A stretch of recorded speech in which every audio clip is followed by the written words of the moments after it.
morning mga kamayora. Maglalakad kami today. We're going to outside of Madrid sa Segovia.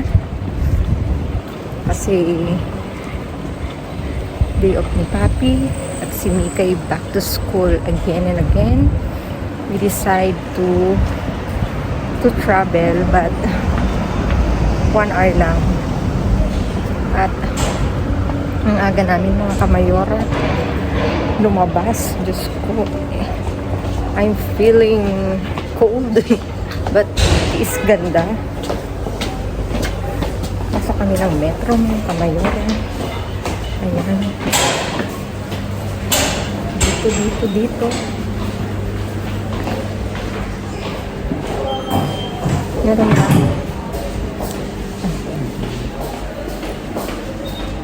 Ano ako ng metro. Hindi ko alam kung meron pa. Ay, na-videohan ko yung anak ko. And then, bumili ka. Bibili ng card, mga kamayora. At, nandito kami sa metro. Ito yung metro ng Espanya, ng Madrid. Grabe yung mukha ko. Ang daming butlig, na-stress. Joke. Na-stress agad-agad. Kaya see you there mga kamayora. Iba-vlog ko sa inyo itong araw na to. Dito na si Doña Alma mga kamayora, ang aming one of our close friend din. Kasi siya yung nanay-nanayan namin dito. Ayan, say hi to my vlog. Hi. Hello, good morning. See you in Segovia mga kamayora. Mga kamayora, kita kami ng bus. Ang saya-saya. Ayan, ang bus. Kita ko sa inyo. Lucky. Papuntang Segovia. Si mama driver.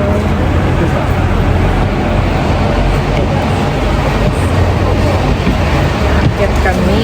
Akyat. Trip to ng mga 1 minute, last minute trip. Uy.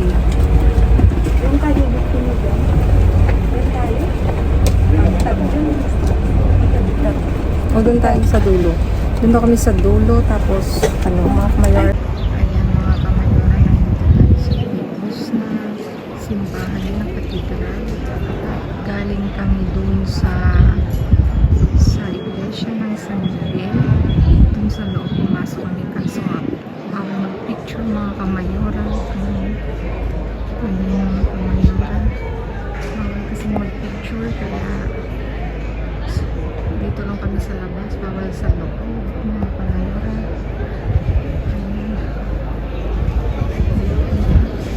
Wala na yung mga kasama ko na una na.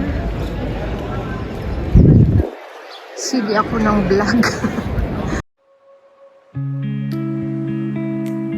Mga kamayora dito. Like ka ni tita, may dalang power bank. Papasok kami sa Alcazar, mga kamayora. Sabagay, mag-TR muna, mag-TR kay ano. Ayan yung papasukin namin mga kamayora. Ayan mga kamayora, papasok na kami. Ito guide mo na.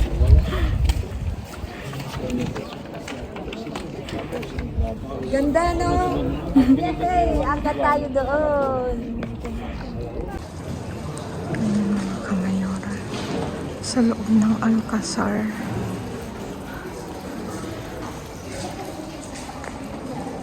Tingnan natin. Papakita ko sa inyo yung panahon ng digmaan. Ito yung ginagamit nila. Ayan mga kamayora.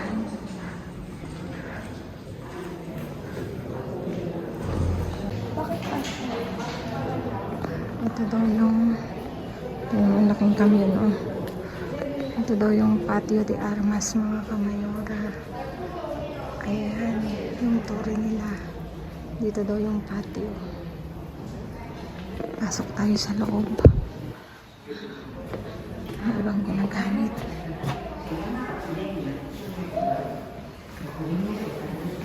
Energy. Kami yun.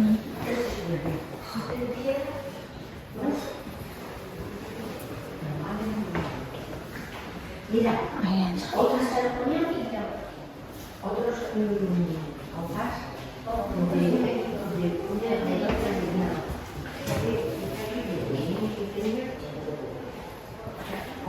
Ito naman. Super nice. ¿Quieres mirar o no? Tingnan natin. Corre con mamá. May ano siya, may view din. View side, hindi view. View window.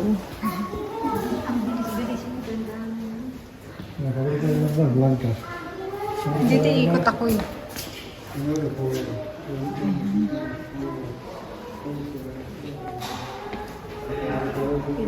Yung ginagamit nilang armas noon. Ito yung pinakamas importante. Ano ng gera, yung mga ano na. Oo. Ah, ito yung parang base nila. Oh. Tingnan mo mga kamayora yung ano niya. Parang ito yung base nila, ate. Base nila. Sige anak, sabihin mo at may giya siya kasi. Ito ang kanang ballroom. Kanang Pag gera, yan lalagay sa kanyon. Mm. Ayun yung picture ng hari. Diba na-preserve siya? Talagang inalagaan nila mga kamayura. Ano? Ay, ito. Ay, tingnan nyo. Ay, my God. Ay, ito yung... Ano yung tea? Pakita natin. Ay, ano ng kadete. Ganyan yung ano niya. Tingnan nyo. Talagang na-preserve niya.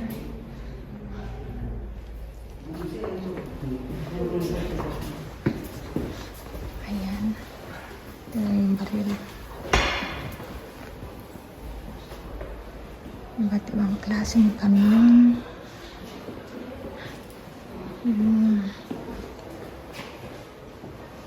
Ito na.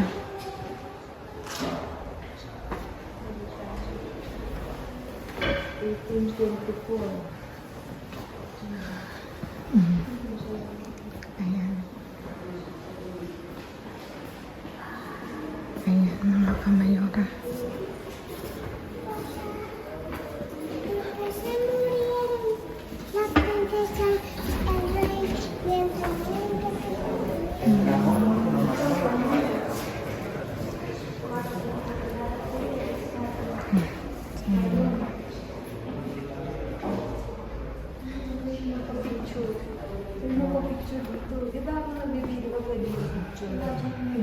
Pwede ba?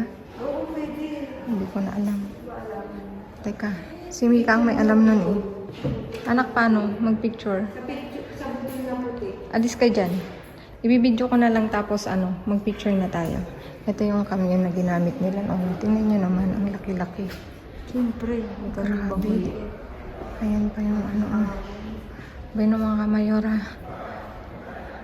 Ito yung mga laboratory nila. Di kimika, sabi niya. Ayan mga kamayora yung uniform nila noon. Ito daw yung importante na, ay grabe.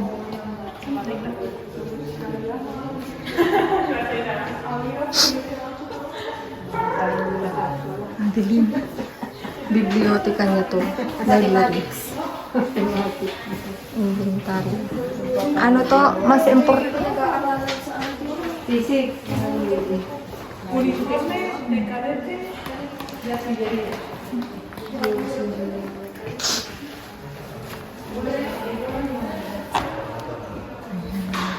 Let's go to the...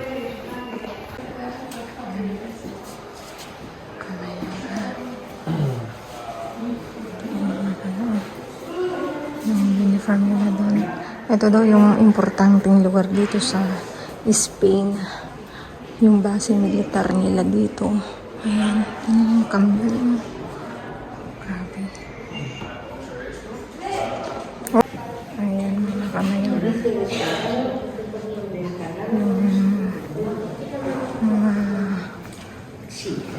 Kung paano sila nakikipagdigmaan noon. Yan yung itsura nila. Ayan. Grabe, na-preserve talaga yung mga ano nila dito.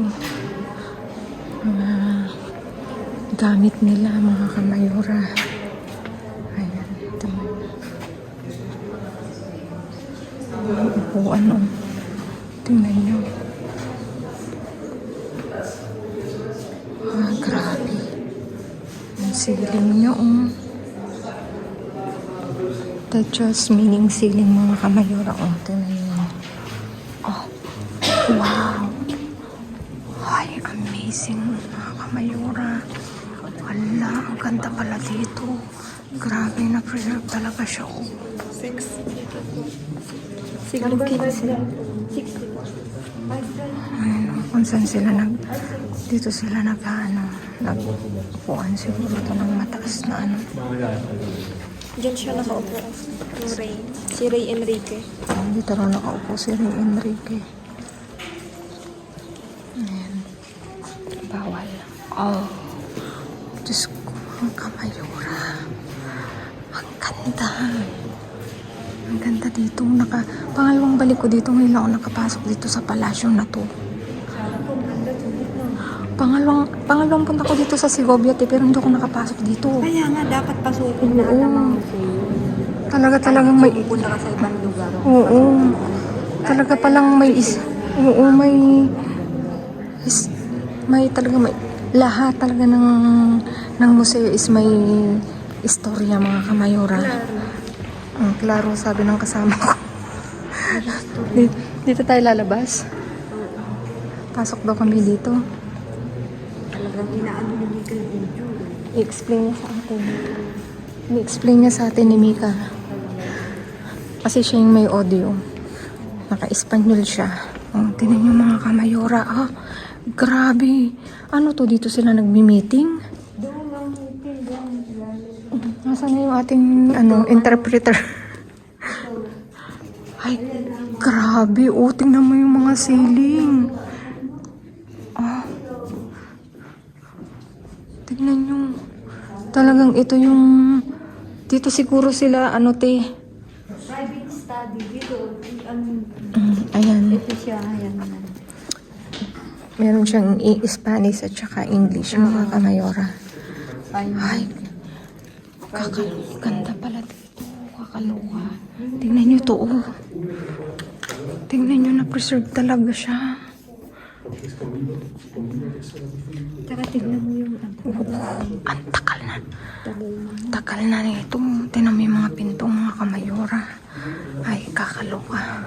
Naloka ako dito. Ang ganda. Oo, yung ceiling niya. Imagine niyo yan. Ilang taon. Ilang taon yung mga yan.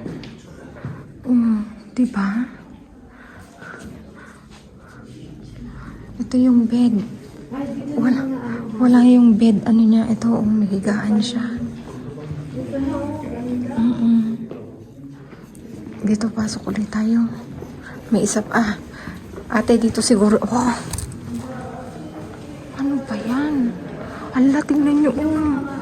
Sa gilid. Oh, tignan nyo.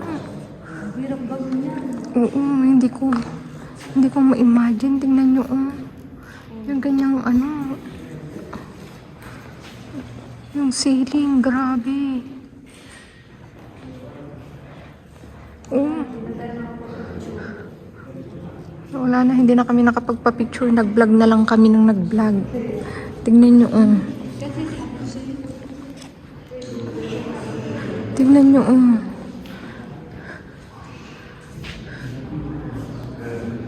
Dito sila siguro nung mga talagang yung meeting place nila. Meeting room. Grabe, paano nila na-preserve to? Ayan daw yung lahat ng Ray dito sa Espanya. Ayan yung nasa taas. Sabi ni Mika. Tinuro niya. Ayan. Tingnan nyo. Mga kamayora. Nakakaloka. Yung isa, siya munang taga-picture at ako yung nagbablog mga kamayora. Si Tita A muna. Ito na tayo sa... Tignan niyo yung ceiling mga kamayora. Nalunga ako dito. Anong meron dyan? Hi, ito may vlog. Mamaya kapasok pa tayo. Kaloka.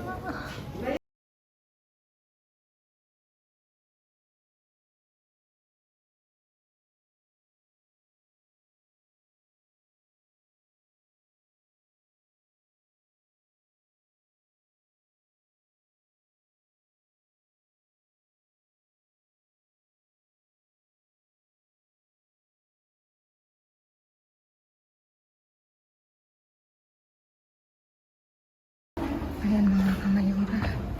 Ito na, nandito na kami sa... Pang ilang part na to? May oras kasi. Ano ba yan? Tingnan niyo yung mga kamyon noon. O dito inaano. Ayan mga kamayora. Ang gamit nila noon. Pakikitigma.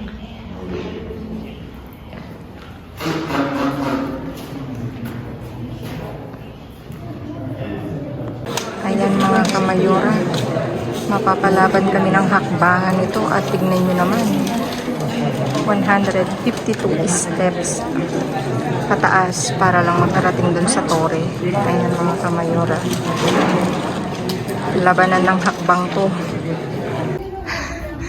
Hinapo kami mga kamayora, dito na kami sa taas. Nakakaloka oh. Rinig nyo naman yung hapo ko. Oh, diba? Ito. Tingnan niyo yung view mga kamayora. Parang bulkan Kaya natin. pa. Yung patio del Relo, yung pinagpahingan natin doon. Aquí tendría que tener un puestecillo ahora con agua, unos asientos aquí. No se saben haciendo entonces. Kamayora, doon kami galing sa 152 step. Pababa na kami. Palabas na kami ng museum mga kamayora. Ayan, doon. At nakakatuwa mga kamayora kasi new experience to mga kamayora. Kaya see you sa susunod at kami magla-lunch na mga kamayora. Ipakita ko rin sa inyo yung famous na pagkain dito sa Segovia. Nakalabas na kami mga kamayora. Dito na. Ayan yung view. Yun yung katedral mga kamayora. Ayan. Palabas na kami. Tingnan nyo to. Tingnan nyo yung wall. O diba? Amazing.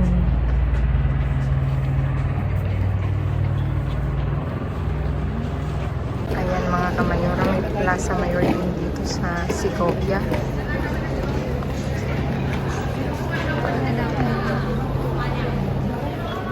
Hanap kami ng makakainan mga kamayora. It's so hungry. Garage na kami mga kamayora.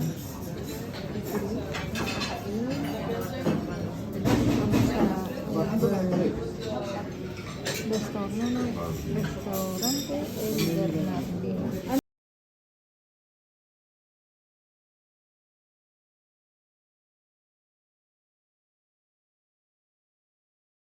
Katedral. Ayan. Ang papasokin namin. Kaya nga, ganyan pag mag-birthday ka sa 40 mo, biyahe mo na lang. Ngayon no, Ate Alma, isang taon, 2 taon pa. Next year, 40 ka. Kaya nga, 40 ka. Saan ka na naman pupunta? Philippines. Ayan mga kamayora, pumasok kami sa katedral ngayon. Ang ganda. Diyos ko, OMG. Pareho siya sa abila. Ganito sa abila. Pinarap natin. Tingnan nyo. Ay mga kamayora, kakaloka. Ganda.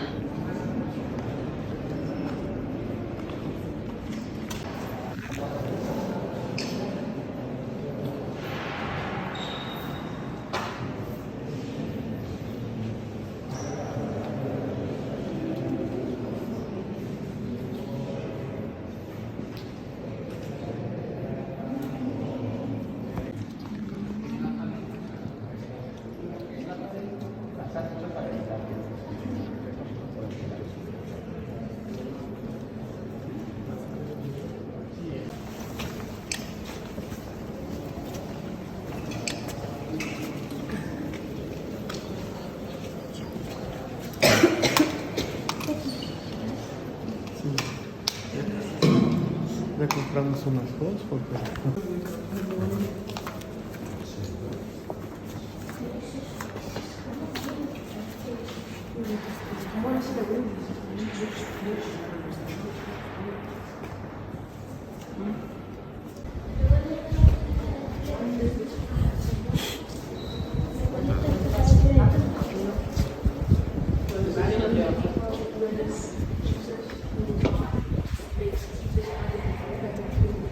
Ate, kalimitan ng simbahan ganito talaga ang ano niya, ano.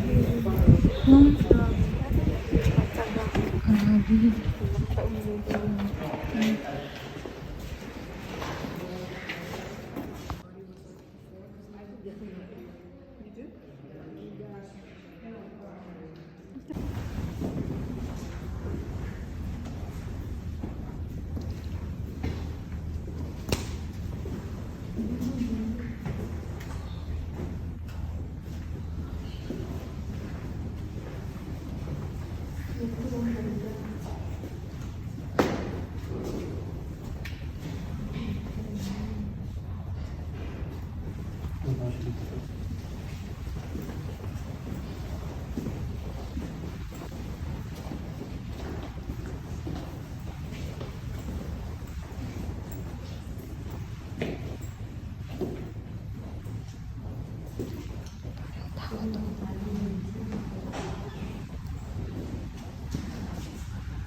Damit ng pari ito, ano te?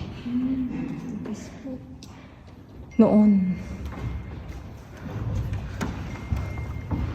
Kakaloka. Ay, welcome to. Damit ng pari noong unang panahon. Ayan.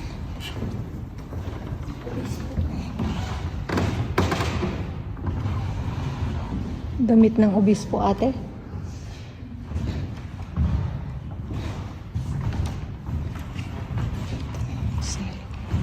Siling niya. Damit ng ano to, te? Obispo.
consideración. Sin embargo, algo cambió con un proyecto presentado por Juan de Arce en 1593, quien se negó a elevar el pendón de la cofradía de San Eloy a los plateros en la procesión del Corpus Christi de Burgos, argumentando que él no era platero conforme a la concepción del vero artesano, sino escultor de oro, de plata y arquitecto. Los valores intelectuales y creativos se ponían de manifiesto en la consideración del artista frente al duro trabajo manual de la profesión. Quien se quisiera dedicar a este oficio debía recibir una formación específica en el taller de un maestro. Lo más habitual es que entrara a formar parte del mismo con un contrato de aprendizaje en el que se señalaban las obligaciones recíprocas, hasta que aquel pudiera progresar y enfrentarse al examen ante el gremio que le acreditara como maestro y pudiera así abrir el taller por su propia cuenta. No existe una duración del contrato exacta, sino que suele oscilar entre los extremos de 3 y 7 años, dependiendo de cada caso concreto, siendo lo más habitual 6 años. El maestro se obligaba a tenerlo en su propia casa, darle vestido, en ocasiones transformado en cantidad económica y alimento, y enseñarle todo lo tocante a su oficio sin ocultarle nada.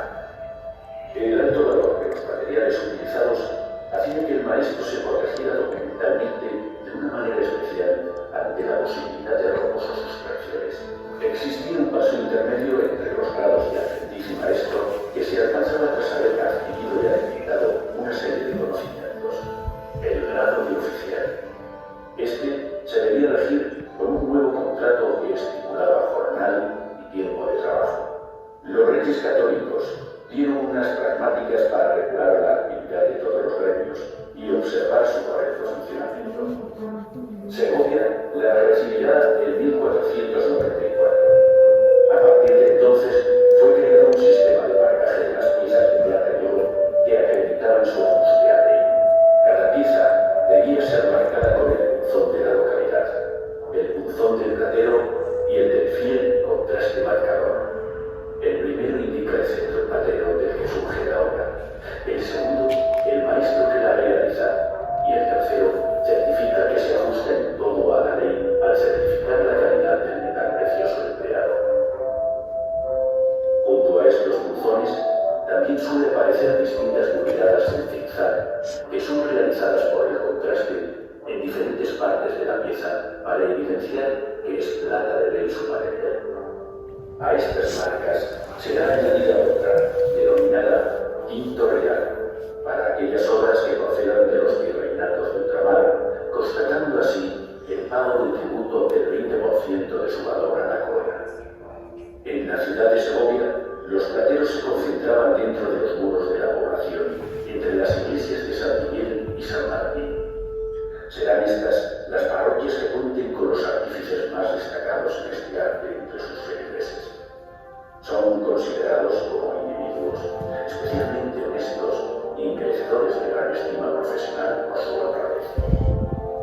Es habitual encontrarse con vínculos de sangre entre ellos y con lazos de tipo familiar que se hacían fuertes a través del concierto de matrimonios. Todos ellos suponían en su mayoría un núcleo local fuerte y cerrado que, salvo excepciones, apenas mantienen relación con otros focos peninsulares. En momentos puntuales, a lo largo de los siglos XV, XVII y XVIII, se constata la actividad en la ciudad de algunos plateros portugueses, bretones o napolitanos. Ayan mga kamayora. May nagpaparking. Doon sila.